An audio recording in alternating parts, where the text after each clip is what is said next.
Hey everyone, it's Matt Williams with MPW. Welcome to today's video. Today we are diving back into the PilotEdge series. Lots of questions coming in from you in the community about PilotEdge, what it is, how it works, and more importantly, I suppose, how to get started in it. So we've put together a list of the top 10 things which will help you get up and running quickly and efficiently in PilotEdge and have a great time. So without further ado, let's dive in and take a look. I'm Matt Williams, Mr. MPW. Join us as we take to the skies in various flight simulators using different plugins, different technology, different things to learn how to fly safely and efficiently.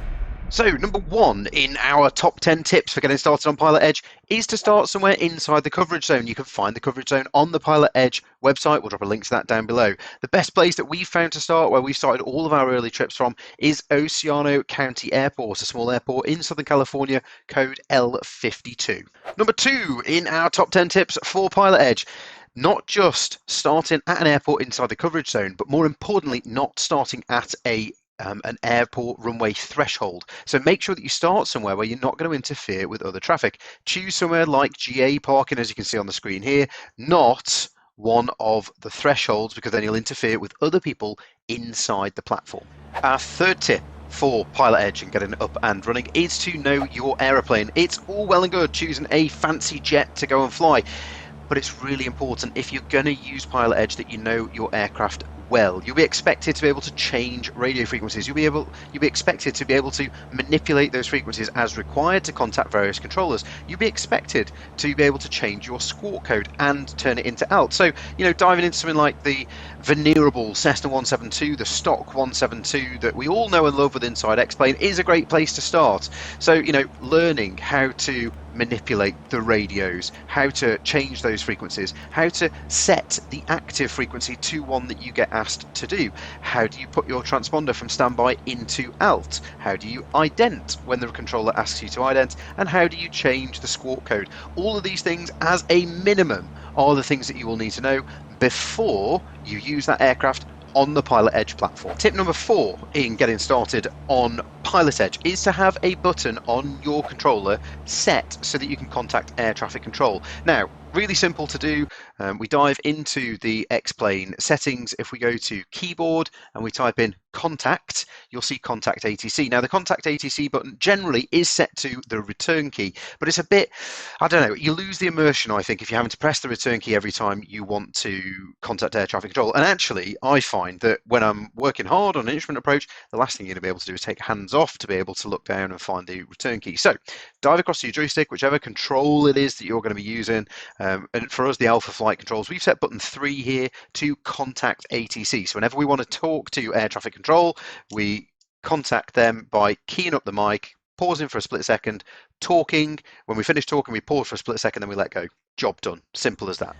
The 5th tip for having a good time with PilotEdge: keep your room that you're in, keep the area that you're in quiet. There are a few things worse as a PilotEdge user. There's when someone has got the television blaring in the background, or they've got their music blaring in the background. It's all right for them because they've got headphones on, but for all of us listening on the microphone, it just floods the platform with noise. It's not what we want. Not only that, I mean, you can live with it, right? It's not too bad, and we all appreciate that other people have got lives going on around them, and you might be sat on the laptop in the living room while the family are there. That's no problem at all.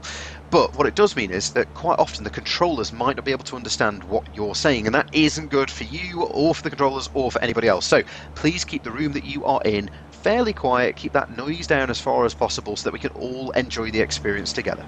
The 6th tip for getting started in PilotEdge is to set your radio volume appropriately. Now, a lot of people, when they start off, their radio volume will be set to 100%, and the radio calls come through really distorted. It makes it really difficult to hear what the controller is telling you or what other traffic is saying around you. So dive on again into the settings within X-Plane, click on the sound tab, and on the radio slider here, it will be all the way up probably at the top at 100%. We recommend you put it to 40 to 50%.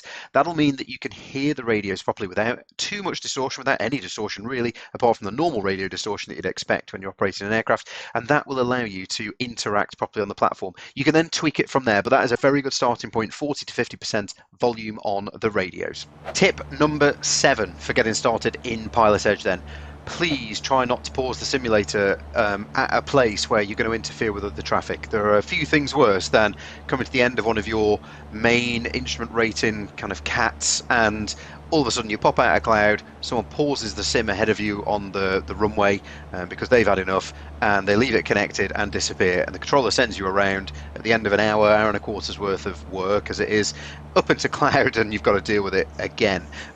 Just have a bit of consideration for the other people on the platform. Everyone else is trying to enjoy it as well. If you do want to pause, that's not a problem. The best thing you can try and do, if you know that's going to happen, is to find somewhere to put the aircraft down. Ideally, put it down, pause the sim, disconnect from the platform. Done. If you do need to pause it though, we all appreciate that life happens. This isn't, after all, real life. That's the whole point of us being able to do it and being able to learn. If you are going to do that, have a bit of courtesy. Move off to the side, move off to the grass if you're on the ground, move off an approach, break off the ILS so that you're not bang on the centre line and the glide slope on the ILS for anybody else getting in their way, and then disconnect from the platform. Then when you want to come back in again, get yourself to a position that isn't going to interfere with other people, away from the runways, away from any taxiways, and probably back to the ramp to parking, before you then unpause and reconnect. It's just a simple thing that can make things a lot easier for everybody else, and keeps that realism, keeps that immersion there, which is I think what we're all seeking if we're on the PilotEdge platform anyway.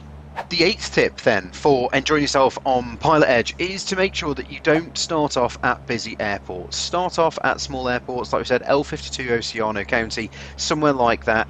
Get used to how the PilotEdge platform works, get used to how the radios work, learn the buttonology and the switchology of your aircraft outside of controlled airspace. Use the CAT and the rating system within PilotEdge itself, and again you can find that in the description of the video.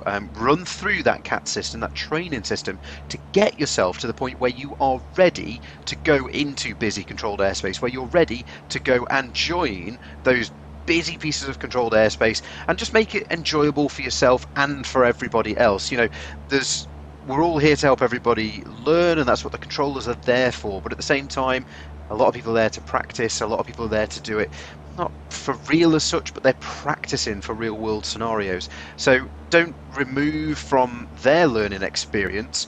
Make sure that you know what to do before you go to the busy places. The 9th big tip we've got in the PilotEdge introduction is to make sure that you are using an aircraft that you are familiar with, that you are capable of operating and flying quite well.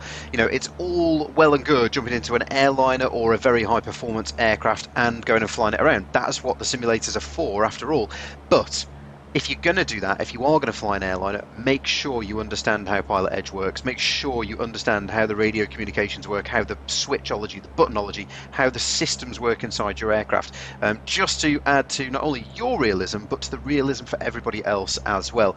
The best place, as I've said, is particularly, even if you're a seasoned veteran in the flight sim sphere, the PilotEdge system, the way it works, might be slightly new to you. So make sure you start off, I would suggest, at the Oceano County Airport, L52. Start off in something like the stock Cessna 172, or whichever version you prefer to fly around in. Something simple, something slow, something that you can enjoy and really get into. And once you start to know the platform, how it works, how the radios work, and you're not then having to worry about that side of things, then you can switch that experience back into your high performance aircraft and start to enjoy the platform even more.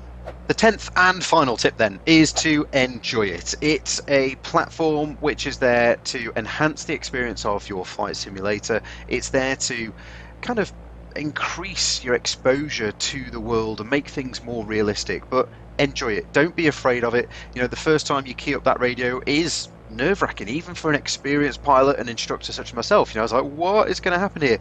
Don't worry about it. We all make mistakes, and if you start off slowly, if you start off in a quiet airport with an easy, slow aircraft, easy to operate slow aircraft, then you will be all good. Go through that CAT system, and if you need to ask questions, you can join me on the social channels. We'll put links to those on the screen now and down in the description. Ask questions. That's where this video's come from. Lots of people that all of a sudden were like, I'm really interested in this, and I've tried to get it set up, but I'm really struggling with a few things. So come and ask questions. It's a great community. Yes, if you try and jump in kind of at the deep end, feet first, you might end up struggling and you might get told off by air traffic control, particularly if it's busy. Okay, but the key is to go somewhere small, start off in an easy to use aircraft, and get to know the platform and what you and your aircraft are capable of, before you dive on to the more advanced things. So I hope that's been useful, guys. If you've got any questions, please drop them into us. I'm here and happy to help. Matt, M-A-T-T with 2 T's, at MrMPW.com. Catch me on the socials, on Twitch all the time, streaming on there, twitch.tv/MrMPW, MISTERMPW. But yeah, let us know what you want. Questions, comments down below. Give the video a like if you did. Give it a double thumbs down if you didn't. And subscribe if you haven't. I've been Matt Williams. Fly safe.